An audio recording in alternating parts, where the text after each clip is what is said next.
లక్ష్మీనారాయణ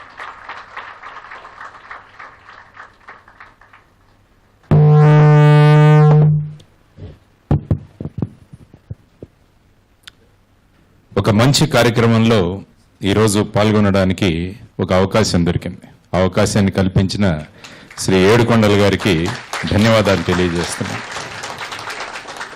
ఇందాక ఏడుకొండలు మాట్లాడుతూ ఒక చిన్న ఫోన్ కాల్తో అనేక మంది జీవితాలను ఆయన కాపాడారు అని పెద్దలు సుఖేందర్ రెడ్డి గారి గురించి మాట్లాడారు.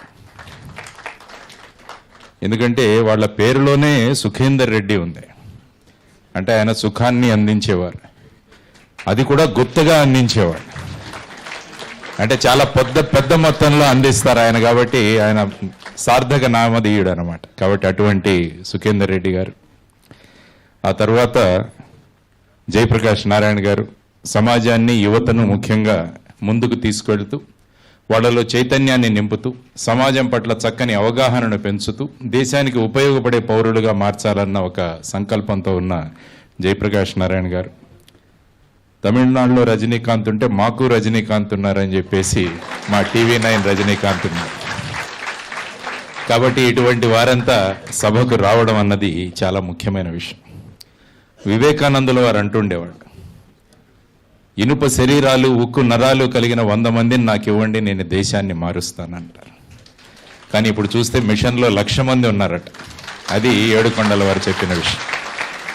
అంటే ఇనుప శరీరాలు ఉక్కు నరాలు ఉన్న 1,00,000 మంది మీరు సంకల్పిస్తే ఖచ్చితంగా సమాజంలో మార్పులు మనం తీసుకురాగలమన్నది మీరందరూ కూడా చేసి చూపించాలని మేమందరం కూడా కోరుకుంటున్నాం. భగవంతుడు ఒక మనిషిని తయారు చేసినప్పుడు ఆ మనిషి అటు ఇటు వెళుతున్నప్పుడు అతన్ని మళ్ళా అదే మార్గంలో నడిపించడానికి ఎవరో ఒకరిని కూడా సృష్టించి పెట్టుంటాడు ఆల్రెడీ. ఎందుకంటే ఏడుకొండల గారి ద్వారా ఒక ఖచ్చితమైన ఒక దిశగా వెళ్లాల్సిన సంకల్పం భగవంతుడు చేశాడు. కానీ ఆ సంకల్పం నుంచి కొద్దిగా పక్కకు తప్పుకుంటున్నప్పుడు వీనస్ గారు లాంటి వాళ్ళు వచ్చి ఆయన్ని మళ్ళా అదే మార్గంలో తీసుకువెళ్లారు. సో ఆ విధంగా ఈ సంకల్పం ఏదైతే ఉంటుందో ఆ సంకల్పం ఎప్పుడు కూడా గొప్ప వ్యక్తులకు మార్గదర్శనం అప్పుడప్పుడు దొరుకుతుంటుంది. కాబట్టి అటువంటి వ్యక్తులు సాధారణంగా మాకేమంటుంటారంటే, ఏ డిపార్ట్మెంట్లో పనిచేసే వాళ్ళకి ఆ డిపార్ట్మెంట్ ఫ్రీ అంటారు. అంటే రైల్లో పనిచేసే వాళ్ళకి రైల్వే ఫ్రీ, కోల్ ఇండియాలో పనిచేసే వాళ్ళకు కోల్ ఫ్రీ. కానీ ఏడుకొండలు ఎక్సైజ్ డిపార్ట్మెంట్లో పనిచేస్తున్నాడు. చెప్తున్నా కావాలంటే నషా ఫ్రీ అతనికి, కానీ ఆ నషాను ఒప్పుకోలేదు, వేరే నషా పట్టుకున్నాడు, సమాజాన్ని మార్చాలి అన్న నషా పట్టుకున్నాడు. ఆ మత్తులో ఉన్నాడు. అది చాలా గొప్ప విషయం. కాబట్టి సమాజ సంక్షేమమే నా ధ్యేయం అనే మత్తులో మునిగిపోయిన ఏడుకొండలు మిమ్మల్ని అందరినీ కూడా ఉన్నత స్థానాలకు తీసుకువెళ్ళడానికి ప్రయత్నం చేస్తున్నాడు. కాబట్టి ఎంతోమంది విద్యార్థులు గ్రూప్ 1 వచ్చింది, తర్వాత అమ్మాయి డిప్యూటీ తహసీల్దార్, వీళ్ళంతా స్టేజ్ మీదకి వచ్చారు. కాబట్టి మీరందరూ కూడా ఇప్పుడు మీ ఉనికిని కోల్పోయారు.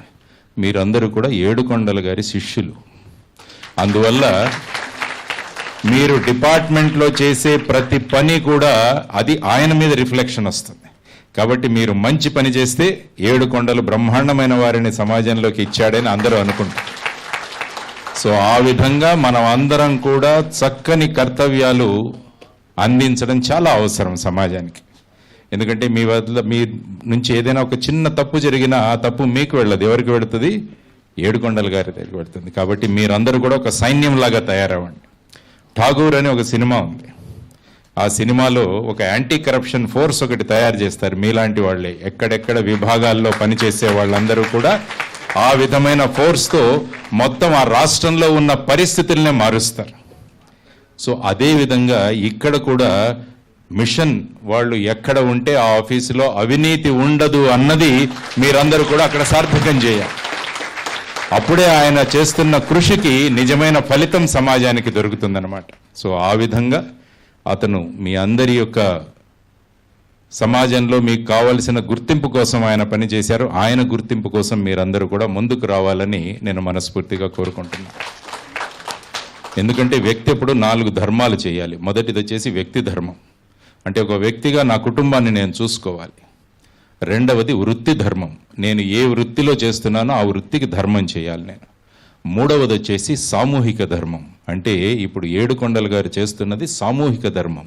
అంటే మిమ్మల్ని అందరినీ ఒక జట్టుగా తయారు చేసి ఒక సమూహాన్ని తయారు చేయాలి, సామూహిక ధర్మం.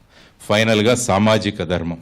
అంటే మేము ఇక్కడ స్టేజ్ మీద కూర్చున్న వాళ్ళందరూ కూడా రాజకీయాలను ఒక సామాజిక ధర్మంగా భావిస్తాం. మేమందరం కూడా రాజకీయ జయప్రకాష్ నారాయణ గారు కావచ్చు, గుత్తా సుఖేందర్ రెడ్డి గారు కావచ్చు, ఇండైరెక్ట్గా వెనక నుంచి మేము చేసే పనులను సక్రమమైన మార్గంలో పెట్టడానికి మీడియాలో ఉన్న వారు రజనీకాంత్ గారు కావచ్చు.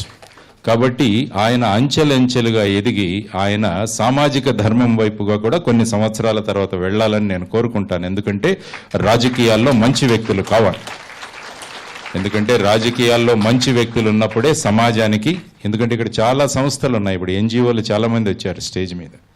నేను ఎప్పుడు కూడా ప్రభుత్వం ఒక ఎన్జిఓగా పనిచేయాలంటాను. ఎప్పుడు కూడా ప్రభుత్వం కనుక ఎన్జిఓగా పనిచేయడం మొదలు పెడితే ఎన్జిఓల అవసరం ఉండదు సమాజంలో.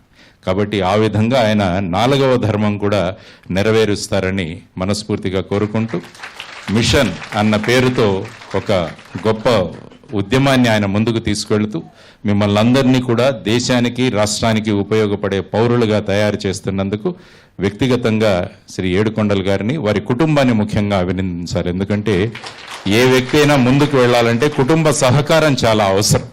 కాబట్టి కుటుంబ సహకారం ఉన్నప్పుడే ఇంట గెలిచి రచ్చ గెలువు అంటారు అందరూ కూడా. అందువల్ల ఆయన ఆ విధంగా ఇంటిలో, అవి నవ్వుతున్నారు, ఇంట్లో గెలిచారో లేదో నాకు తెలియదు కానీ తర్వాత వెళ్ళిన తర్వాత ఏంటి అలా సార్ అన్నారని అంటారు. సో ఆయన ఇంట్లో గెలిచి బయట వచ్చి సమాజాన్ని ఉద్ధరిస్తున్నారు. కాబట్టి అటువంటి వారిని ఇంతకుముందే రజనీకాంత్ గారు చెప్పినట్టు ఆ రోజు మేము ఆ మీటింగ్లో కూర్చున్నప్పుడు ఒక్కొక్క వ్యక్తి గురించి చూస్తుంటే ఎంతో ఆనందంగా ఉండింది మాకు. అంటే ఇలాంటి అన్సంగ్ హీరోస్ కూడా సమాజంలో ఉన్నారు. వారెవరికి పాపులారిటీ, పబ్లిసిటీ అవసరం లేదు వాళ్ళకి, కానీ అది మా ధర్మం అని చేసే వ్యక్తులు కూడా ఉన్నారు. అందులో ముఖ్యంగా ఏడుకొండల గారిని చూడగానే ఇందాక వారు చెప్పినట్టు మేమందరం కూడా యునానిమస్గా ఎన్నుకున్నాం.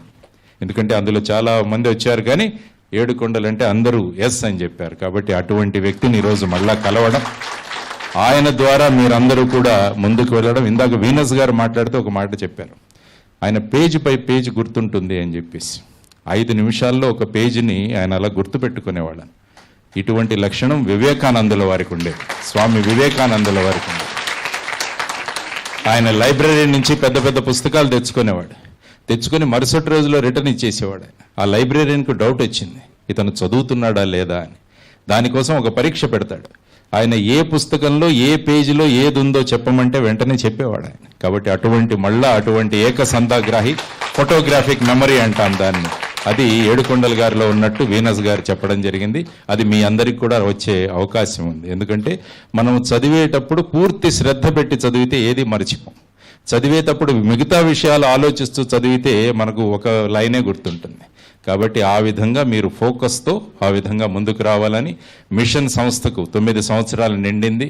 కాబట్టి రాబోయే కాలంలో మిషన్ సంస్థ ఇంకా గొప్ప విజయాలను సాధించాలని మనస్ఫూర్తిగా కోరుకుంటూ, ఇటువంటి చక్కని ఫంక్షన్లో పిలిచి మీ అందరితో మాట్లాడే అవకాశాన్ని కల్పించిన శ్రీ ఏడుకొండల గారికి మనస్ఫూర్తిగా ధన్యవాదాలు తెలియజేస్తూ మిషన్ను ముందుకు తీసుకువెళ్ళని సూచిస్తూ సెలవు తీసుకున్నాను. నమస్కారం. జై హింద్. భారత్ మాతా కీ జై. ధన్యవాదాలు సార్. As always